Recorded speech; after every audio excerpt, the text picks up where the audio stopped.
Hi, welcome to the teaching video on Thomas Aquinas's, sorry, we're making some adjustments.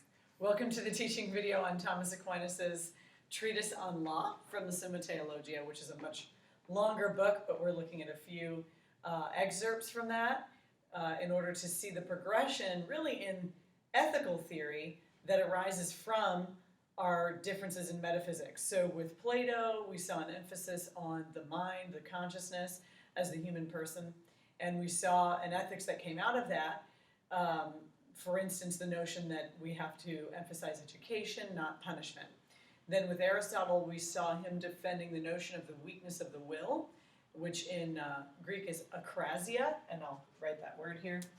Akrasia, weakness of the will, over and against Plato's view. So Aristotle thinks that it is indeed possible to really know what you need to do, but not be able to do it because you're not just a consciousness, but also a body, and you have bad habits.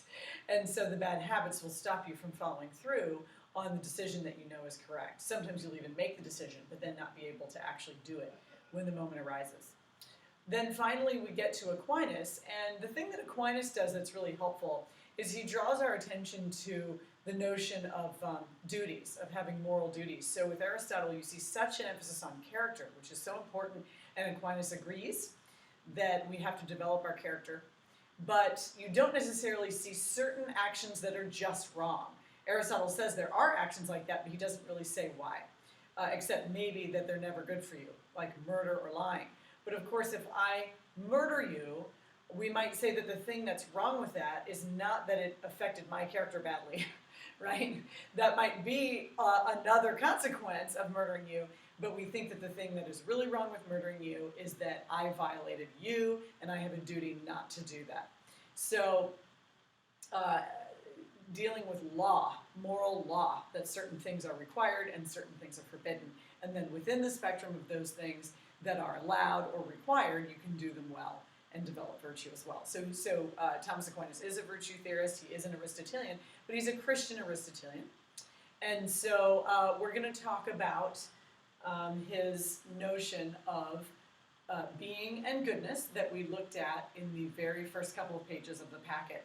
Those are the most sort of intimidating pages because they have some technical language, but not language you're totally unfamiliar with.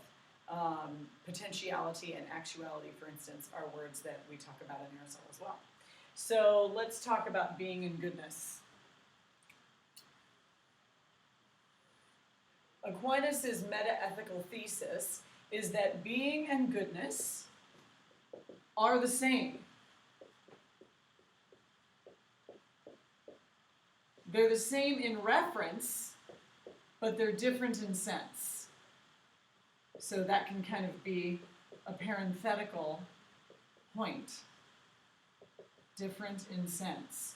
And we're actually familiar with this sort of difference.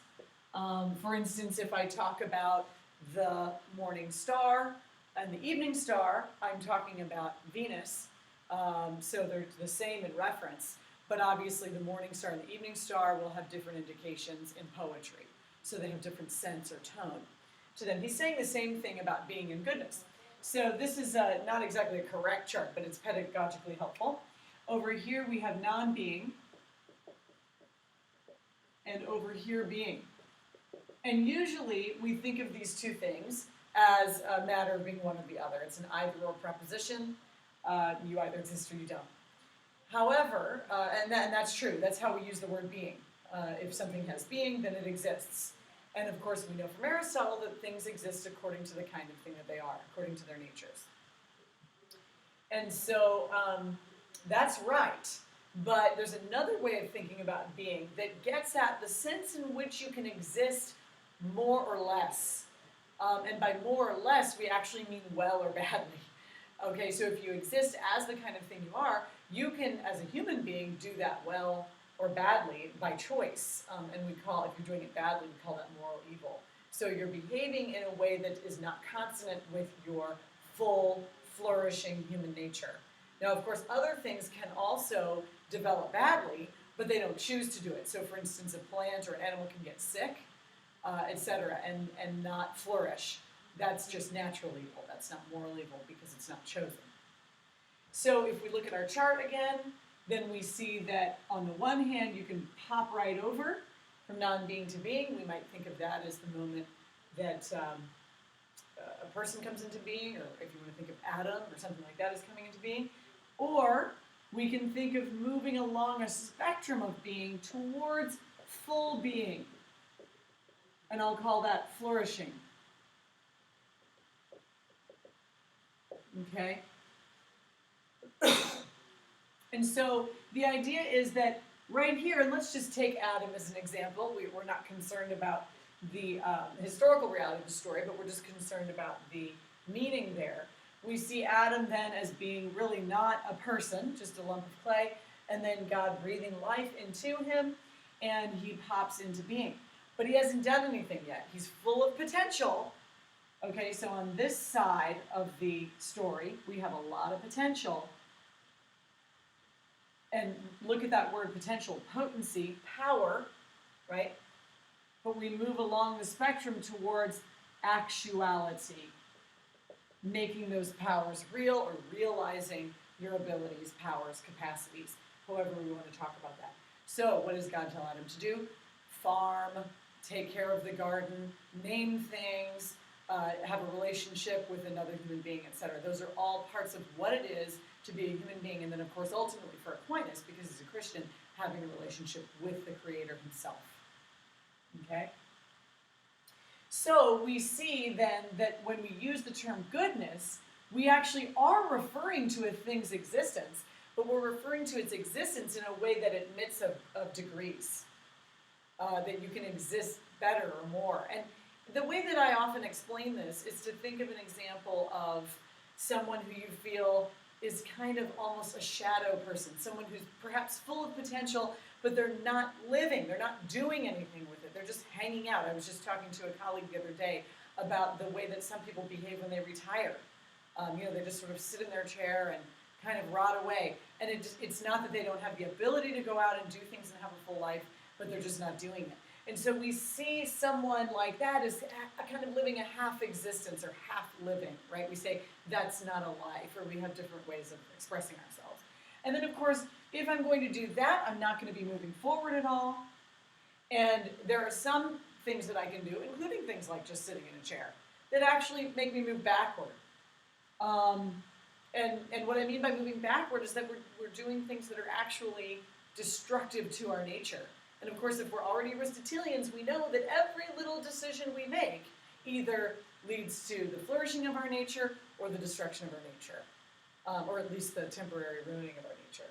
And so whether I choose to sit around in a chair and do nothing, that's a bad choice. And then there can be, of course, really bad choices like harming others or something like that will really push you back in the other direction. And so the arrow going this way is actually how Thomas Aquinas thinks about evil.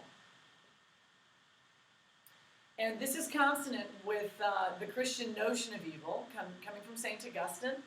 And evil, in the Christian tradition, is defined as privation of the good. Like to deprive, right? Privation, to deprive. A privation of the good.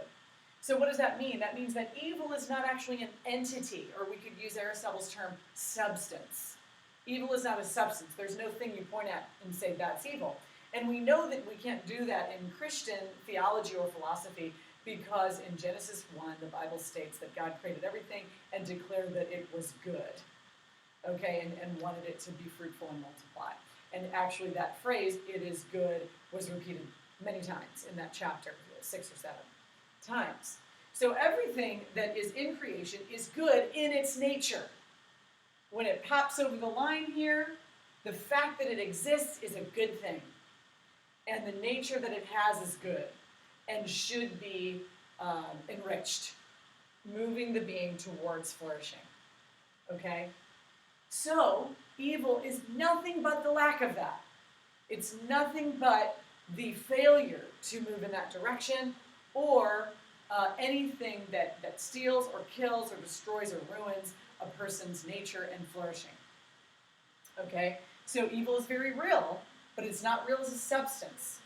It's a reality that has to do with a substance that already exists and is good, and evil is the deprivation or the privation of the goodness in that thing. So evil can do nothing creative. It can only take things that are in reality already and ruin them. That's the idea. So evil just ruins things that already exist. It could never create anything new. And sometimes we personify evil or something, but that's a stretch. Now, of course, some people will say, wait a second, Dr. Duchamp, if Aquinas is a Christian theologian, what about the figure of Lucifer or Satan? Isn't he evil? This fallen angel that rebels against God and tries to get human beings off track. And of course, what we would say is, no, Satan or Lucifer, even as an example within Christian theology, is not fully evil. His underlying nature as an archangel was actually not just good, but very good, according to the story, right? Extremely complex, beautiful. The term Lucifer comes from the word for light, an angel of light. And so, in a way, because he had such potential, then he's able to do such evil. And you can think of an example like Hitler. You know, everyone says Hitler when they think of a very evil person. I think there's plenty of other people that we could compare him to. Certainly Pol Pot in Cambodia, or Mao in China, or Joseph Stalin in Russia. You can pick lots of people, but we tend to be familiar with Hitler. And you could say, you know, if Hitler didn't have such talents of oration, speaking to people, and such a visionary mind, he would not have been able to do the terrible things that he did. So he used his capacities, but he used them wrongly. Okay, and so he actually ended up destroying them, and of course ultimately destroying himself, literally, when he committed suicide. The very, very worst thing then, since being and goodness are the same, being is always good, the very worst thing is to be a non-being. The very, very worst thing would be to not exist. And so for that reason, beings that have will and intellect, which in the Christian theological term we call being made in the image of God, Thomas Aquinas says that means that the being has will and intellect like God has, desire and also the ability to reflect. Those beings then will never pass into non-being. That would be an evil thing for God to allow, so he doesn't allow it. Those beings persist. So according to Thomas Aquinas, you actually cannot stop existing, even if you want to. So yes, Hitler killed himself. In that sense, he destroyed himself, but in another sense, and destroyed certainly his soul, if we want to put it that way. But in another sense, persists in existing no matter how hard he tries. So if his existence was miserable, then it continues to be miserable. Okay, so we'll pick up in the next video to deal with the 4 types of law. Okay, so as you read the passage on the different types of law, the first thing we come across is the definition of law in general. And this is actually going to apply to all the types of law. Anytime we use the term law, this is what we mean, even when we use the term in a scientific sense. There are 4 considerations with regard to law, or 4 requirements for something to be truly law. And the marker of a natural law theorist is that he thinks that a law which is bad or morally evil is actually not a law in some important sense. The reason that it's bad is that it's not fulfilling some of the basic requirements of what it is to actually be law. Okay, so the first point is that law is a rational command. Rational command. So yes, law means that you have to do something. You're commanded to. We tend to think of that in a moral sense, but you can think of it in every other sense too. In a way, gravity is a command. I can't not do it. I have to do it. But it's also a rational command. So law can never require something that's absurd. And that's important. If you go before a judge and you say, well, this law required me to do such and such, but this other law required me to do the opposite, so what was I supposed to do? The judge has to acknowledge that. You have just shown that the law itself is absurd in some way. It actually, in that case, is self-contradictory. And so the judge has to say, you know what? You're right. We need to fix that. That's a problem with the law, not a problem with you. There's no way you could have fulfilled those requirements. Okay, so it's very important that the law is rational. The second consideration with regard to law is proper authority.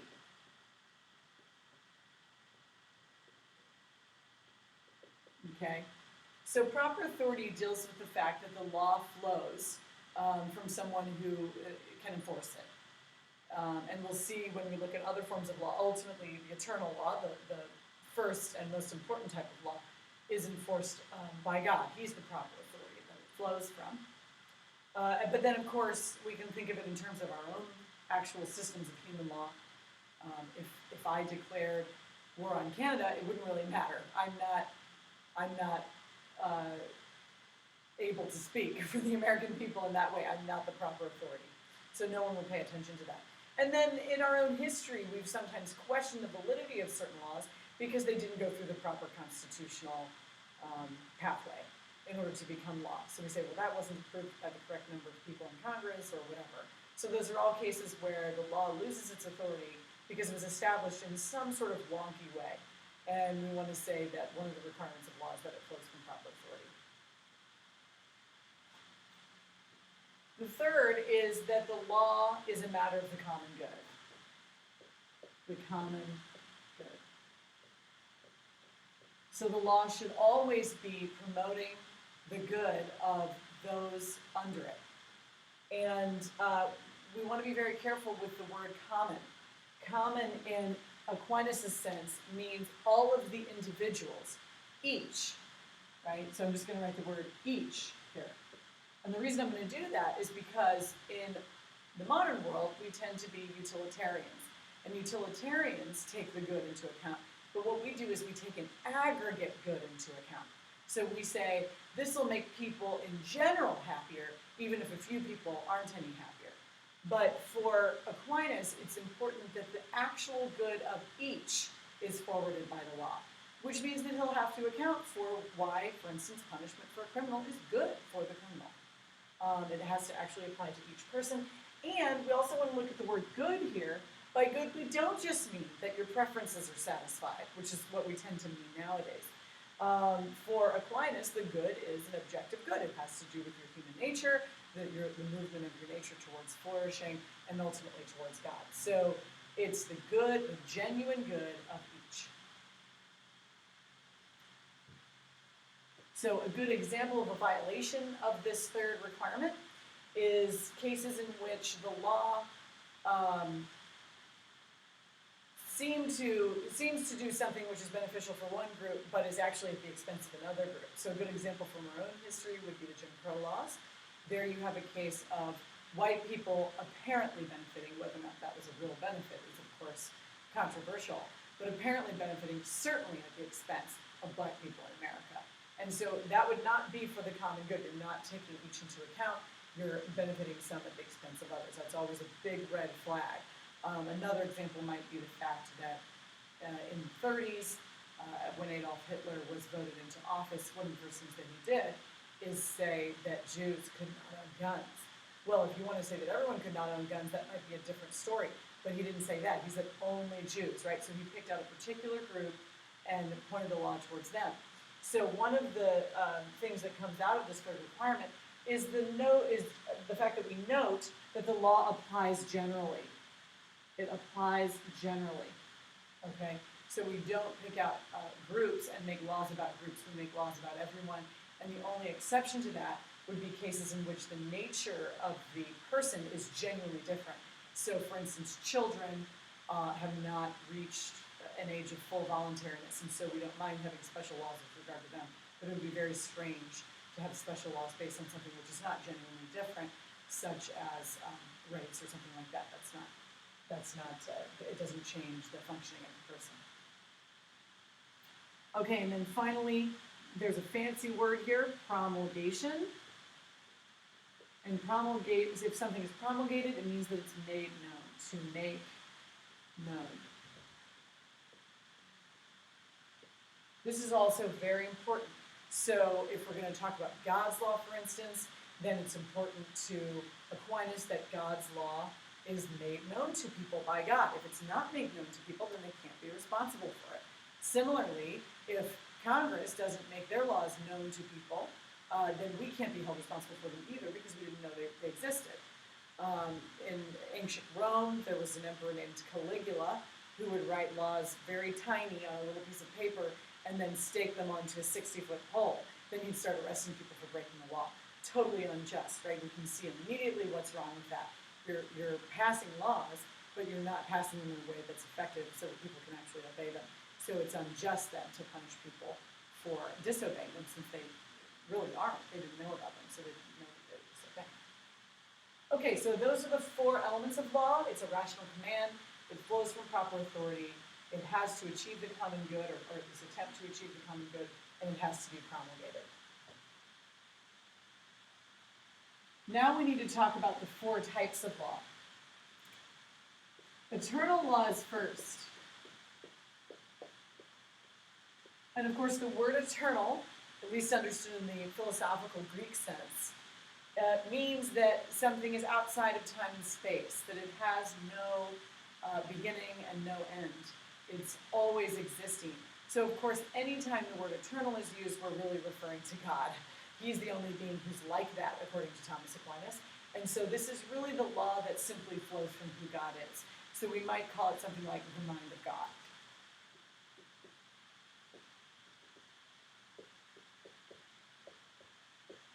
Okay? So the mind of God is going to be expressed in a number of ways. It's going to be expressed in the way that the universe is run according to scientific laws. It's going to be expressed in moral expectations as well. The other types of law that Thomas deals with are natural law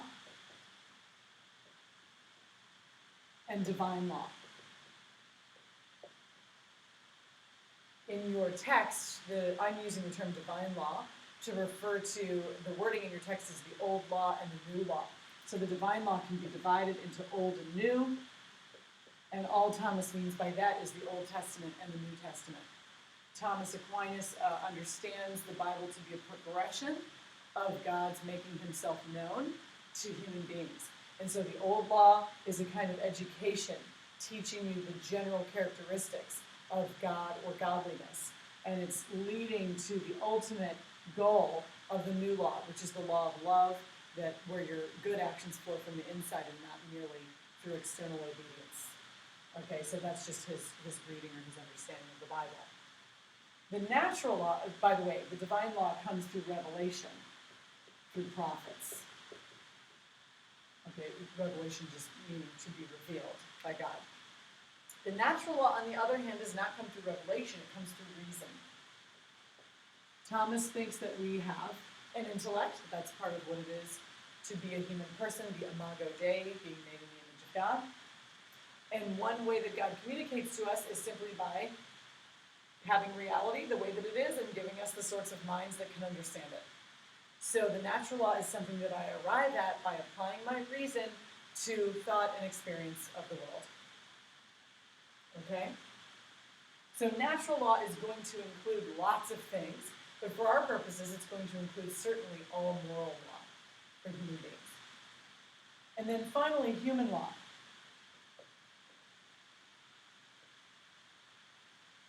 Human law, you'll notice, flows from natural law. There's only one exception to that, and that's ancient Israel. Ancient Israel is a theocracy, and the word theocracy means ruled by God, because the ancient Israelites, especially when they were very ancient, didn't actually have any rulers at all. They just had judges who applied the law that Moses had brought down from the mountains. So they were being judged, or being run, basically, directly by God, according to the story. But Aquinas says that's an exception. In every other case, all human laws flow from the natural law. They flow from reason. So you have to present your reasons with regard to human nature or reality or whatever it is for why laws should be a certain way. Okay, so what we need to do now is look at the derivation of the natural law. How do we figure out what the content of the natural law is? Because we're looking at Thomas Aquinas' natural law theory. So let's take a look at that. What Thomas does in order to determine this is he goes through what in the old days was called a Porphyrian tree. A Porphyrian tree is a kind of drawing that allows you to separate different categories of things. So if you start with being, for instance, being doesn't belong to any category, it's its own category. But things that have being can be divided between those things that are living and those things that are non-living. And then the living things can be divided between those that are animals and those that are plants. Of course, we have a few funky ones we're not sure about, coral reefs and things, but pretty much we can divide things that way. And then when you're looking at animals, you can divide between rational and non-rational for our purposes. Now, of course, these divisions can go a lot of ways, but we're focusing on this progression here. Follow the double line. Things that exist, that are living, that are animals, and that are rational animals. And the term rational animal comes from Aristotle. That's his definition of a human being. We are animals, we're not plants or minerals, but we're different from the other animals because we're able to reflect and change our minds on how we want to behave, and oftentimes have a wide variety of ways of living for that reason. So, if we look at human beings as living things, then we're going to see, in the broadest sense of our nature, what we share with all other living things, which is self-preservation. And don't miss the subtlety of this point here. It's a way for Thomas Aquinas to insist on the fact that being and goodness really are the same. Things that exist want to exist. We know that it's good to keep on existing. Only the most outrageous circumstances would make us want to die. And everything in the natural world will try very, very hard to keep on living. Sometimes in a frustrating way, right? Plants will rip right through walls and dams and things to try and keep on getting up to the sun or getting down to that water source. But if we think about what duties or rights might flow from the fact that we have this inclination to self-preservation, we see some arise immediately for human beings. For instance, something like self-defense. Right? If someone comes at me and they're trying to kill me, I do have a right to defend myself because my duty is to preserve myself. I'm good, God created me, I need to keep on going. And certainly, self-preservation just in terms of food and shelter as well, that I have some kind of right to get to those things. Now, Thomas Aquinas didn't use the word right, he would probably think more in terms of duty. You know, the duty to feed yourself and clothe yourself, etc. The other one, which is of course a little more controversial, is that you can't commit suicide. No suicide. And we certainly do see this view in Catholic theology. Now, of course, it's important to emphasize here that only people who are in a voluntary state of mind are actually responsible for what they do. We already saw that in Aristotle, right? The distinction between voluntary and involuntary acts. So, if you are considering suicide, you could be doing that as a rational person who has her wits about her. In that case, you're responsible for your choice. But you could also be doing that as a person who doesn't, right? Who's in an insane state of mind. And in that case, you would not be held responsible. So you shouldn't do it, but you only are held responsible for that if you understand that. Then at the next phase, we have the human, animal. And here we're going to look at the things that we have in common with other animals, which is mating and reproduction. And of course, human beings are different from other animals. Our babies, for instance, are very incapable. Because we're so sophisticated, it takes a really long time for us to develop. So we kind of just lay there for a long time, right? Almost a year. And we need lots of care. And so any animal that's like that, or where the raising of the children is complicated, tends to mate for life. And this is true in nature as well. We see this with penguins, we have a very complicated thing going on there, etc. And then, of course, animals for whom the children can just simply run off and do their thing right away, they don't even hang around. So we see that with spiders and so forth. Okay, so he thinks that because of the way that human beings are, mating is for life. So I'm going to say monogamy. And Aquinas simply thinks that it's best that a mate be only with one other person. And that has to do with the nature of the sex act, which I'll just get into really quickly. And this is getting us into Catholic sexual ethics, where you see the sex act being understood in two ways, both as a unitive act, something that brings two people together in an important, deep way, and also as a procreative act, something that brings about children. So for that reason, he thinks that instead of having, for instance, one man with several wives, you should only have one man with one wife, because he thinks that it violates the unitive nature of the sex act if you're doing it with too many people, which is more than one. And of course, you'll also understand the Catholic position on contraception if you understand the procreative nature of the sex act in that way. The idea there is that the procreative nature of the act has to be honored at any time that the act is done. And so any form of contraception would be a violation of the nature. Okay, so if we go back to the fact that Aquinas is defending monogamy, we also see that we're looking at our parenting responsibilities, which is going to include the education of the children. So, what sorts of human institutions and laws arise from these? Marriage, education of children.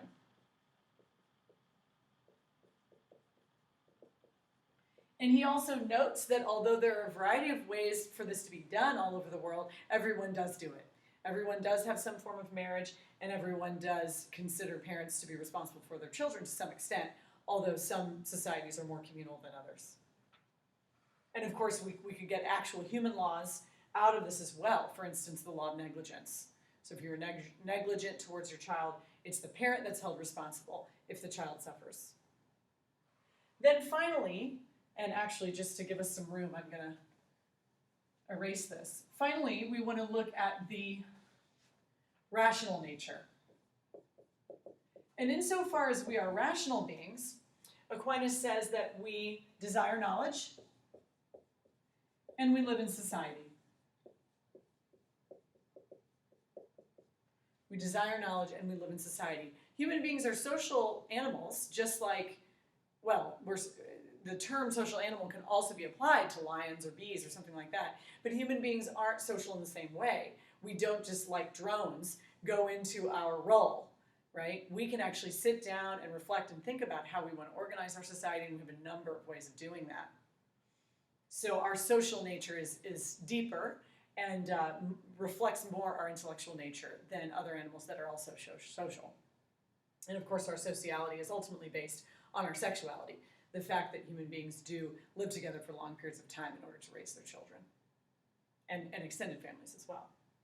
So this is where you're going to get a majority of your human laws, although we certainly saw some of our human laws in the other categories as well: self-defense, the issue of suicide, the issue of marriage, and so forth. But obviously, if I want to live in society, I can't have things like murder of the innocent. I can't have things like breach of contract, etc. And if I am to pursue knowledge, ultimately knowledge of God, then that may include some of our our rights to freedom, such as freedom of speech, freedom of the press, freedom to gather, and freedom of religion, so that we can pursue knowledge. Okay, so in the next video, we're just going to talk about some of the actual goals and limits of human law as it flows from natural law.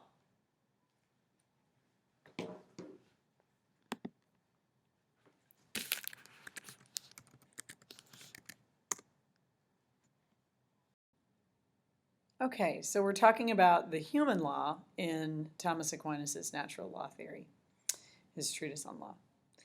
And we want to remind ourselves of the famous natural law saying, which actually comes, well, it's attributed to Augustine, although no one can find it in Augustine, but Aquinas attributes it to him. It's a saying, a phrase, an unjust law is no law at all. And we know that an unjust law is no law at all because it violates one of the 4 requirements for law that we went over in the first lecture, or actually in the second lecture on Aquinas. And so that's the case for human laws as well. You have to give good reasons for the laws that you have, and they all need to comply with the 4 requirements. And in those cases in which they don't, you have a case of an unjust law. So there's a couple of issues that come up. What is the scope of the human law? What does the human law apply to? Does it apply to every part of life, or what? And Thomas says, no, the human law is a clumsy tool. It's universal in nature. It's like a cudgel, so it can work to eliminate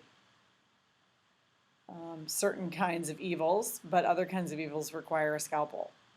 Law just won't be the correct instrument to deal with it.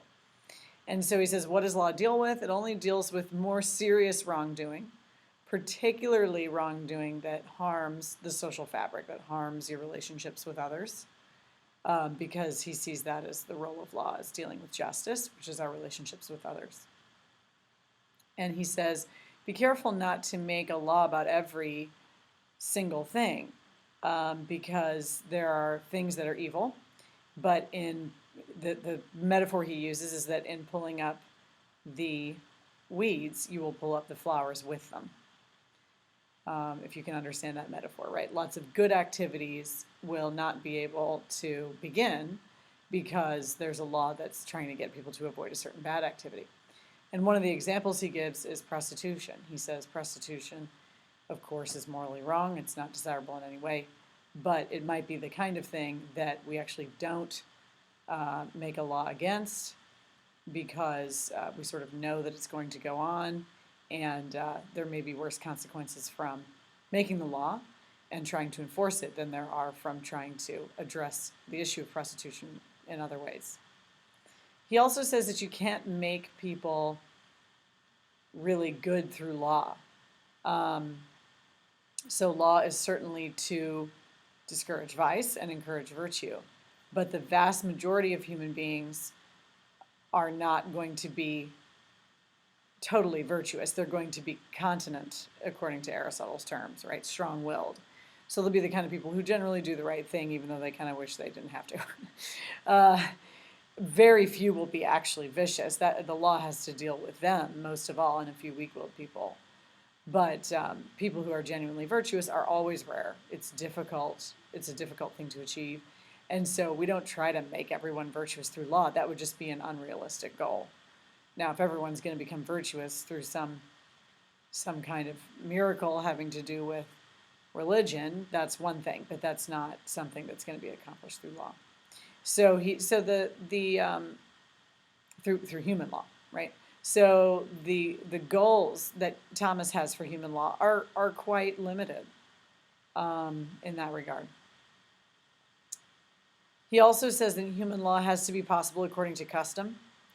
And so you can have an idea of an ideal society, but that doesn't mean you can suddenly institute it. People may not have the cultural capital that they need to put your idea into place. And so you could say, oh, democracy is the best or something. But that doesn't mean everybody's ready to do it. There's all sorts of cultural characteristics and practices and mores and habits, etc., that are required for a democratic society. And so it's a very difficult transition to make. So the new laws that you make should be more reform-oriented than revolution-oriented, because revolution is never possible according to custom. In other words, the people will not be able to adjust to something that's wildly different from what they knew before. And you can see his Aristotelianism coming out here, his emphasis on habit and the importance of habit. Okay, so law has to be according to custom. It has to deal with more serious wrongdoing. It has to deal with wrongdoing that affects my relationships with others.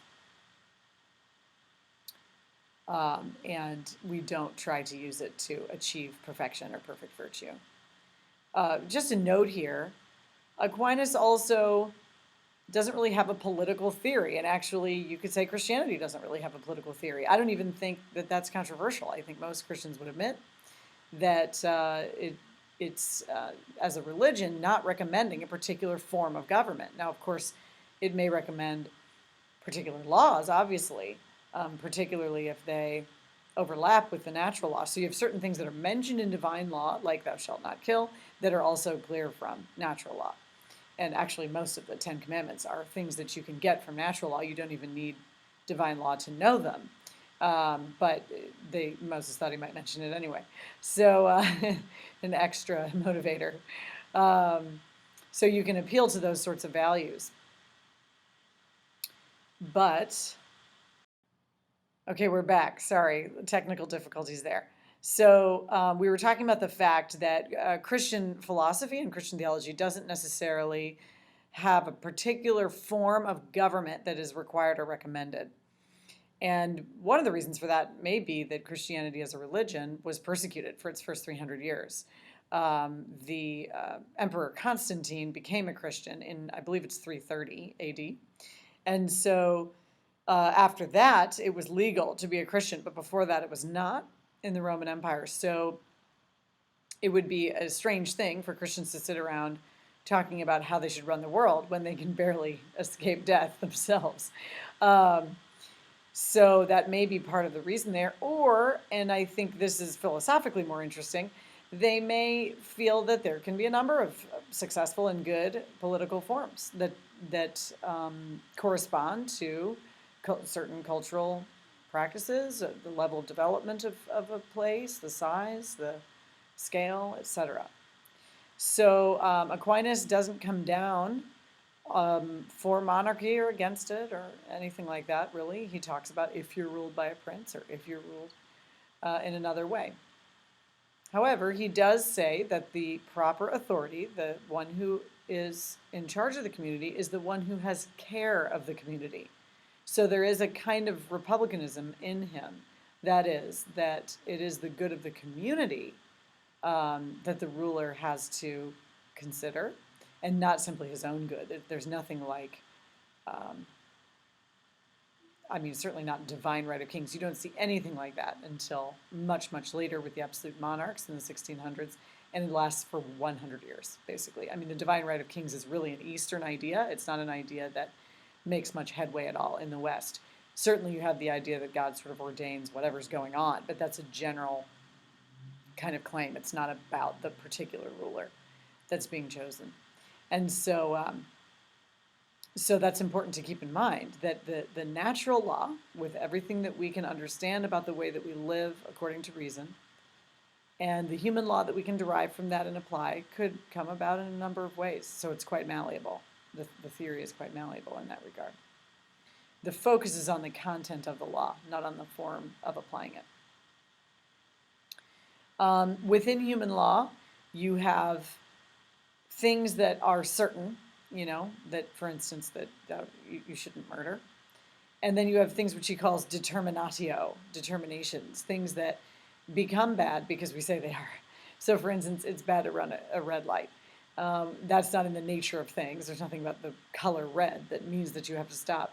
Naturally speaking, it's because we all agreed that red was going to mean stop and green was going to mean go. And the same is, he applies the notion of determinatio to other things such as punishment.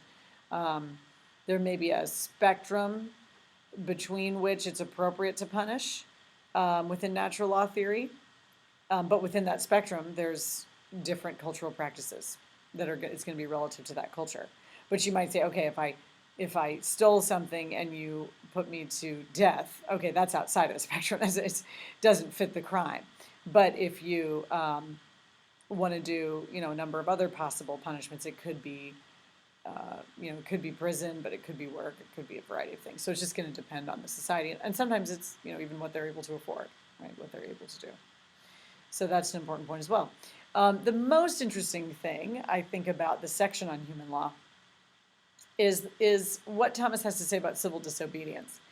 He definitely is familiar with civil disobedience.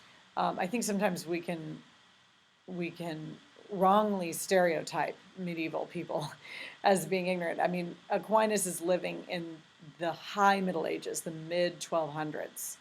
He was born in 1225 and he died in 1275. So we already have major cathedrals having been built. We already have double-entry bookkeeping. We've got a booming economy.